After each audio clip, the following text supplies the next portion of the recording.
Well, I'm joined by Andy Cowie here, and it's all about, as it says on here, Villages. We have a video from you which we'll be playing out in a minute as well. This is moving on fast now. This whole idea of buses coming off their regular routes on demand. This is a trial, right? This is a trial, yes. It's something the team have been working on for about 3 years now, so it's not all of a sudden appeared out of the woodworks. There's been quite a bit of work going on in the background to make sure we've got the right facilities, the right tools and the right resources to make this happen. The fundamental reason behind it is a better service for our customers and hopefully a way of making our service more efficient. Okay, well, let's see if we can start this video. But I mean, obviously, some people are not going to be happy. I mean, just dealing with the taxi drivers. What can you say about that whole thing? Because I'm not sure it'll have a huge impact on the taxi drivers. Certainly, the areas are serviced by buses already, albeit the frequency isn't great. There are a limited number of taxi drivers in the north anyway at the moment. There's been a reduction recently, so I don't think it'll have any serious impact on that. Okay. And it doesn't stop people still getting a taxi if they wish that extra bit of convenience. Right, well, that's negative. The positive side is what? You dial up a bus? Yes, you phone us up and in due course be able to book one on the internet as well. And as long as you do it before 4 o'clock the day before, the bus will turn up and collect you from your home, which is a big step forwards, as long as it's accessible from the bus safely, clearly. And the bus will collect you and take you to your destination within the connectVILLAGES zone.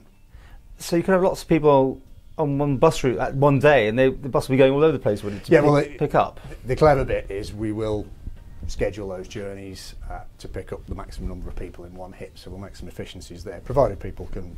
Yeah, and will you be able to see it on your phone eventually where it is, or that sort of thing, like an Uber thing? In due course, right? That's not in this stage. It's just a trial, sure. And we're making sure it works for our customers and for public transport as well. Now, as we speak, this week you're having these road shows around the Isle of Man.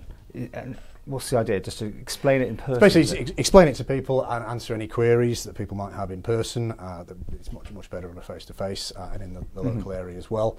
And also to get people pre-registered for the online portal once we get that. Any idea when? I know it's a work in progress, but it's yeah. I mean, it's there. What we wanted to do was run the online portal in parallel with the manual booking system at this trial stage to make sure that we've got any bugs ironed out and we can detect any problems with it before it's released for public use. So it very much depends how good it is.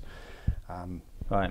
I'm being ageist here by saying that older people most likely use a phone, or very old people, but younger people who have got their smartphones, that'll be the way to go with it eventually. Yeah, I would think that would be more convenient for most people, but we will retain the phone line, obviously, as well for that personal touch. Yeah. So do you pay the usual way? I mean, what charge structure is it? Standard fares.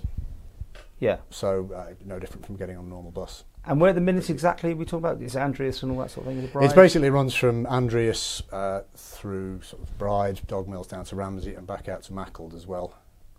So there's a map on the and eventually you're looking to expand it, or potentially. Again, it's at this stage it is just a trial, and we hope it will be successful. It might provide some significant improvements for our rural bus services and our customers. And these are the smaller sort of buses. These are not these double deckers running like that. Again, I mean, straight away there's going to be a big efficiency and a smaller impact on the environment by using smaller buses. We've had a good detailed analysis of the number of people using the services, and frankly, it doesn't justify a large bus apart from on rare occasions. And this is following on from this Connect to the Airport, or the ports, I think it's called, isn't it? How's that been going? Very successful. We've had some happy customers. It seems to work quite well. Obviously, it's integrated with the patient transfer service, so we're getting efficiencies from that.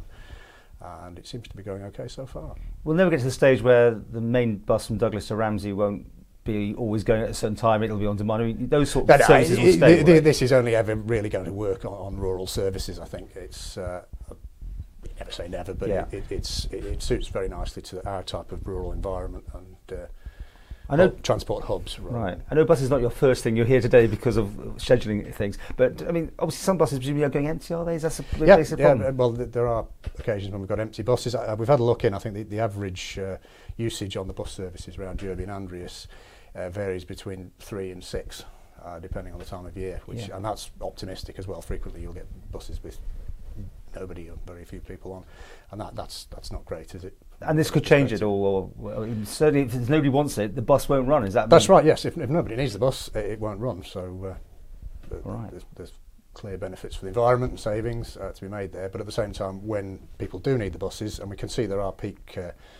patterns of usage where, you know, there's a lot more usage on a Saturday. People want to go into Ramsey, presumably for shopping and the like, and we can run more buses to make that service more user-friendly.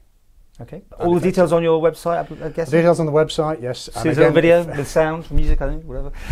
Yes, and I would encourage anybody to go down to our road shows if they do have any concerns or queries, which we're running from Ramsey Courthouse Monday, Wednesday and Saturday, and Maughold as well.